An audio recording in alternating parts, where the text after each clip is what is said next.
नमस्कार। स्वागत है आपका न्यूज लॉन्चर पर। मैं हूं अशोक वानखड़े। लेकर आया हूं आपका अपना कार्यक्रम द एक्सरे। एक वक्तव्य कांग्रेस के एक वर्कर्स का कि एक और सर्जिकल स्ट्राइक की कांग्रेस में जरूरत है। कल भाजपा के स्लीपर सेल की बात राहुल गांधी ने की। उसके बाद आज जब ये वक्तव्य आया तो मैंने एक्सरे से नीचे देखा कि कांग्रेस के वो कार्यकर्ता जिन्होंने अपनी पीढ़ियां दर पीढ़ियां कांग्रेस के लिए दी है, वो क्यों सर्जिकल स्ट्राइक की बात करते हैं और किस टाइप के सर्जिकल स्ट्राइक की। तो कल राहुल गांधी का जो भाषण हुआ उससे आम कार्यकर्ता बहुत उत्साहित दिखाई दे रहा था, क्योंकि उसे लगा कि भाजपा और कांग्रेस में एक तो कॉमन मतलब चीज कॉमन नहीं है, जो जुमलेबाजी। बीजेपी के नेता चुनाव में भी कुछ बोलते हैं, घोषणा पत्र में भी कुछ कहते हैं, बोलते हैं, वो तो चुनावी जुमला था। लेकिन राहुल गांधी जी सीरियसली बोल रहे थे और गुजरात के उन तमाम कांग्रेसियों को बता रहे थे कि गुजरात के लोग हमें सत्ता में क्यों बिठाए बताएं। हमें पहले प्रूव करना होगा कि हम विकल्प बन सकते हैं, हम उनको समस्याओं का निदान कर सकते हैं, हम उनके साथ खड़े हो सकते हैं। जब तक ये दिखाओगे नहीं तब तक जनता आपको क्यों बिठाएगी। यह आपको करना होगा, उसके बाद जनता अपने आप आपको चुनाव जितवा देगी। 35 साल से यदि वहां बीजेपी की सरकार है तो ऐसा नहीं कि एंटी इनकम्बेंसी नहीं है, ऐसा है कि नहीं है कि वहां राम राज्य चल रहा है। गुजरात के लोगों से बात करो तो बहुत सारी समस्याएं हैं, लेकिन अल्टरनेटिव कहां है? TINA factor, there is no other alternative. Rahul Gandhi अपने पार्टी को अल्टरनेटिव बनाने का प्रयास कर रहे हैं। कई लोग हैं, तभी कांग्रेस में यह बात निकली कि जो लोग बीजेपी के लोग कांग्रेस में जो घुसे हैं या जो कांग्रेसी बीजेपी के पेरोल पे है, जिसको स्लीपर सेल कहते हैं हम, इसका क्या होगा। राहुल गांधी ने कहा उनको वो एक तो खुद बाहर चले जाए अंदर रह के काम मत करे, बाहर जाके बीजेपी के लिए काम करे, या फिर मैं निकाल दूंगा उनको, चाहे 20 30 40 50 को निकालना पड़े, फर्क नहीं पड़ता। कार्यकर्ता उत्साहित है, लेकिन अब इंतजार कर रहा है कब यह काम होगा। मुमताज पटेल, ये नाम मैंने इसलिए लिया कि अहमद पटेल की पुत्री है। उसने कहा कि एक कार्यकर्ता के लिए यह बहुत बड़ी बात है कि राहुल गांधी कम से कम जान गए कि भाजपा के स्लीपर सेल है पार्टी में, उनको निकालने की जरूरत है। उन्होंने कहा इसके लिए सर्जिकल स्ट्राइक चाहिए पार्टी में, भाई एक झटके में निकालना होगा।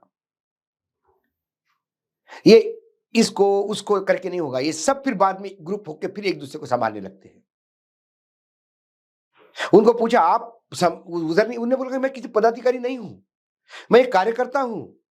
इन लोगों ने बुलाए भी बहुत सिलेक्टेड लोगों को है, लेकिन उनमें भी लोगों में जज्बा जगा। उनको लगा कि इन लोग जो ये बीजेपी के स्लीपर सेल है और जिनको जो हमको हमारे पूरे अरमान रोनते हैं, उनके खिलाफ यदि राहुल खुद बोलने लगे तो कम से कम हमारी भाषा वो बोल रहे हैं, इसलिए तालियां बज रही थी। उन्हें कहा भरूच ये हमारी सीट थी कांग्रेस की, हमारे अस्तित्व का सवाल था भाई कांग्रेस के। वो आम आदमी पार्टी को किसने दी? आम आदमी पार्टी को पहली बार एक कारपोरेशन में इतनी सीटें मिली, वो सीटें किसने दिलवाई? बार बार हर आदमी रघु शर्मा की बात करता है। रघु शर्मा कैसे अमित शाह के नजदीकी लोगों के साथ लंच और डिनर करते थे, ये चर्चाएं हैं, लोग बोल रहे हैं। कोई बोलता है 400 करोड़ रुपए इकट्ठा ले गया, कोई बोलता है उसने 300 करोड़ रुपए, करोड़ों में बात हो रही है। एक ने तो कहा मुझे खुद 25 लाख रुपए मांगे थे। ये यहां बीजेपी को जितवाने आए थे। खर्चा कांग्रेस का, काम बीजेपी का। ये सारी बातें सामने हैं, फिर इंतजार किस बात का। लेकिन एक बात और जो चर्चा के सामने से निकल के आई कि जैसे कि हमारे देश में 792 जिले हैं, उनमें से 752 जिले राज्यों में हैं, 45 जिले केंद्र शासित प्रदेशों में हैं। इन सभी जिलाध्यक्षों के और जो महानगर है, जहां जिलाध्यक्ष भी है और महानगर नगर अध्यक्ष भी है, ऐसे टोटल 800 लोगों का एक सम्मेलन दिल्ली में होने जा रहा है। या तो मार्च के एंड में होगा या अप्रैल के पहले होगा, लेकिन होगा एआईसीसी का जो गुजरात का अधिवेशन है उसके पहले। राहुल गांधी होंगे, मल्लिकार्जुन खड़गे होंगे, ये इन 800 लोगों के वन टू वन बात करके डायरेक्ट फीडबैक लेने का प्रयास करेंगे कि क्या करें। अब मुझे चिंता ये हो रही है कि हरियाणा से आएगा कौन? 12 साल से तो हरियाणा में अध्यक्ष ही नहीं है, जिला अध्यक्ष।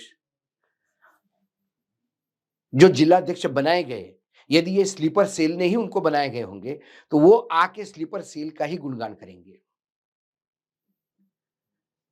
मैंने फिर कहा कि यदि स्लीपर सेल की आपको पहचान करवानी हो, तो ये रॉकेट साइंस नहीं है।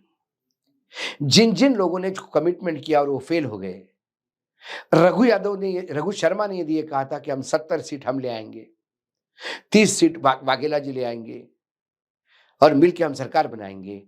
वो यदि 11 पे रुक गए, तो पूछना चाहिए कि ये बाकी सीटें गई कहाँ? ये था स्लीपर सेल बीजेपी का, जो कांग्रेस को डुबा गया। निकाल बाहर करो। हरियाणा में, महाराष्ट्र में जिसने लड़ के सीटें ली कि ये सीट जीतेगी, लेना है, और वहां सीट हार गई। सायन कोलीवाड़ा, बार-बार मना करने के बाद भी उस यादव को किसने रिपीट करवाया? क्या वो वेणुगोपाल के आदमी थे? चर्चाएं हैं, पता नहीं। नहीं तो वेणुगोपाल इसमें भी एक केस ठोक देंगे, मेरा आदमी बोला। मैं मानता हूं सारे कांग्रेसी वेणुगोपाल के आदमी हैं। जिस क्षेत्र में विधानसभा क्षेत्र में 8 गुरुद्वारे हो और सपरा जैसा आदमी जो पूरी जिंदगी कांग्रेस का झंडा पकड़ के खड़ा हो, उसे ट्राई नहीं करने दिया और फिर यादव को रिपीट किया और फिर यादव का बुरा असर हुआ वहां पे। किसने बीजेपी से डील करके यादव को टिकट दिलवाया? सवाल वो है। ऐसे हर पिछले 4 चुनाव में आप देखेंगे तो आपको 10 50 के आपको 60 स्लीपर सेल मिल जाएंगे जो कांग्रेस में रहकर बीजेपी के काम करते हैं। तो कुल मिलाकर ये सम्मेलन बनेगा। इस सम्मेलन से क्या निचोड़ निकलता है? सम्मेलन में सबको बताना होगा कि हम क्यों हार रहे चुनाव। महाराष्ट्र के अध्यक्षों को बताना होगा कि लोकसभा में अच्छे प्रदर्शन के बाद विधानसभा में प्रदर्शन क्यों बुरा रहा। वो जिला अध्यक्षों को बताना होगा कि मेरे यहां कितनी सीटें बिक गई, कैसे दूसरे लोगों को टिकट दी गई।